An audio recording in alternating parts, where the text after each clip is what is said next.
మహాత్మా గాంధీ కలలను కేసీఆర్ సాకారం చేశారు. 10 ఏళ్లలో ప్రతి పల్లెసీమను ప్రగతి సీమగా మారింది. నిజంగా కూడా అంటే ఇక్కడ కొన్ని మాట్లాడుకోవచ్చు కొన్ని అంశాలు. గ్రామాలు కొంత ముందుకు పోయినాయి బీఆర్ఎస్ హయాంలో, ఎలాంటి డౌట్ లేదు అందులో. గ్రామాలు కొంత ముందుకు పోయినాయి. గ్రామాలల్లో ఎవరు ఉంటారు ఎక్కువగా? వ్యవసాయం చేసేటువంటి రైతులు, కూలీలు వీళ్ళు ఉంటారు.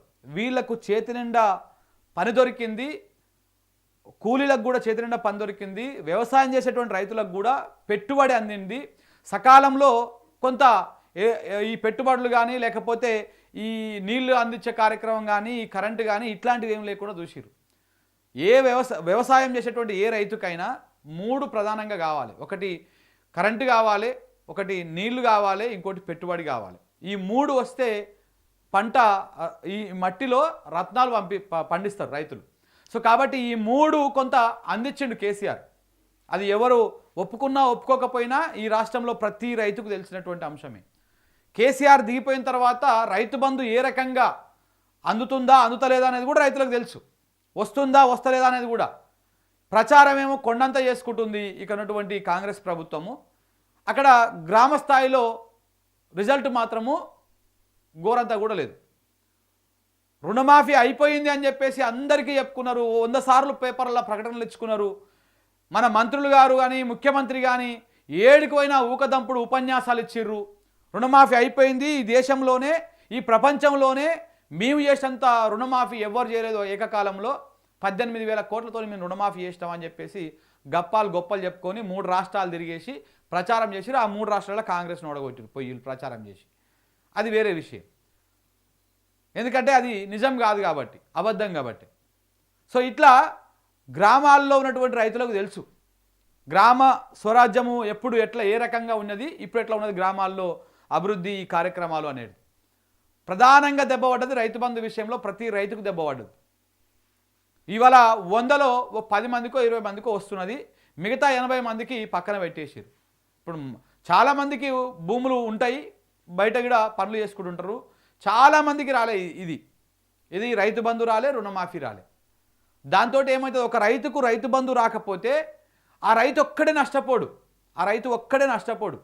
ఆ రైతుకు ఉన్నటువంటి భూమిలో సాగు చేయకపోతే ఆ రైతు ఒక్కడే నష్టపోడు, చాలామంది నష్టపోతారు.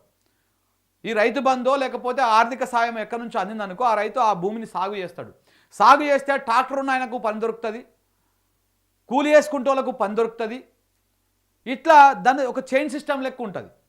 కానీ ఈ రైతే మొత్తానికి ఎండిలా అయితే ఆ భూమి పడావు పడితే ఇప్పుడు ఎంతమంది ఉపాధి కోల్పోతారు.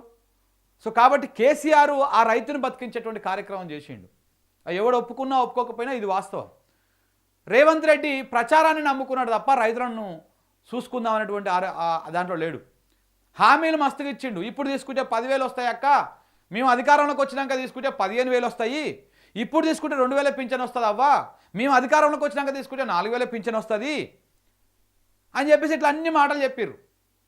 మీ మనవాళ్ళు వచ్చి కాళ్ళు ఒత్తుతారు, మీ మనవాళ్ళు వచ్చి మిమ్మల్ని మంచిగా చూసుకుంటారు, అని పెట్రోల్కు నువ్వు 100 రూపాయలు ఇవ్వచ్చు అని చెప్పేసి మామూలుగా చెప్పలే. ఊళ్ళలో ముసలోళ్ళకు కూడా అర్థమవుతట్టు, అరే నిజంగానే 4,000 వస్తే మంచిగానే ఉంటుంది కదా అని చెప్పేసి ఆలోచన చేస్తట్టు, అరే 15,000 ఎకరానికి వస్తే ఇంకా మంచిగా ఉంటుంది కదా, కేసీఆర్ 10,000 ఇస్తేనే గీత పండిస్తున్నాం మనము, 15,000 ఇస్తే ఇంకా అద్భుతంగా ముందుకు తీసుకుపోతాం కదా అని చెప్పేసి రైతుల లోపల నమ్మకం కలిగించేటువంటి విధంగా, ప్రధానంగా మహిళలను ఆకర్షించేటువంటి విధంగా పథకాలు పెట్టి కాంగ్రెస్ పార్టీ ప్రభుత్వము అధికారంలోకి వచ్చింది.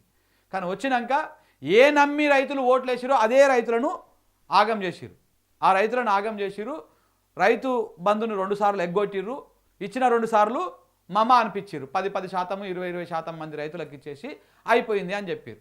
ఏమైంది, మార్చి 31వ తారీఖు లోపల అంతేనా అందరికీ రైతు బంధు వేస్తామని ముఖ్యమంత్రి గారు పోయి చెప్పిరాడ. ఏమైంది, వచ్చిందా?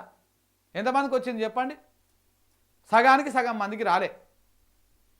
ఇప్పుడు రాలేదు అంటే ఇక ఈ బ్యాచ్ ఒకటి ఉంటుంది, ఇగో నాకు వచ్చింది అంటారు. ఇక పార్టీ జెండా మోస్తున్నారు కదా పాపం, రాకపోయినా వచ్చిందని చెప్పాలి, ఎందుకంటే ఇజ్జత్ పోతుంది కదా. ఇట్లా ఎన్ని రోజులు చెప్తామని అబద్ధం. మన ఇంట్లో కూడా రైతులు ఉంటారు, మన ఇంట్లో మన నాయన మన అమ్మ మనోళ్ళు కూడా మన బంధువులు చుట్టాలు పక్కాలో ఉంటారు, వాళ్ళు కూడా తెలుస్తుంది కదా. ఒకరోజు సరే మనోడు కదా అని చెప్పేసి అబద్ధం చెప్తారు, నెక్స్ట్ ఏం చెప్తారు, వాస్తవం బయటకు వస్తుంది కదా కొన్ని రోజులకైనా. సో కాబట్టి ఈ రకంగా అట్లా అప్పుడు గ్రామాలు ఎట్లా ఉండే ఇప్పుడు ఎట్లా ఉండే అనేటువంటి అంశం గురించి ఆయన మాట్లాడాడు. నిజంగా కూడా వాస్తవమే. ఇప్పటికప్పుడు చూడండి చాలా మారింది, వ్యత్యాసం మారిపోయింది. ఇప్పుడు మీరు చూడండి దిగుబడి చాలా తగ్గిపోతుంది. ఇప్పుడు ఇంకా యాసంగి దిగుబడి అయితే ఇంకా తగ్గిపోతుంది.